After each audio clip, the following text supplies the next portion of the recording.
O Jonathan se arrastando. O destino dele é aquele monte de brinquedinho. Ele saiu lá de trás, enfiando a carinha no chão, virando, desvirando, mas chegou no primeiro brinquedo. Que alegria, que satisfação! Mas ele quer ir mais.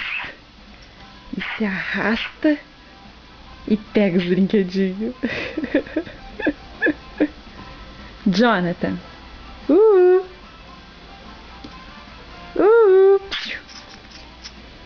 Nem quer saber da mamãe.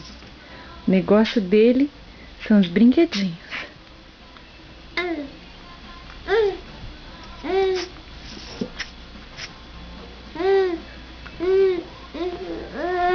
Próximo passo, comer os brinquedinhos. Nenê! Você conseguiu chegar, meu amor, nos brinquedinhos? Hein?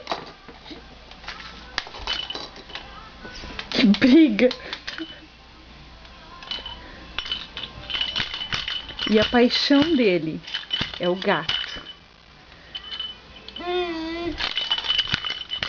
Ele faz de tudo por esse gatinho. Mas quando ele pega o gatinho, o negócio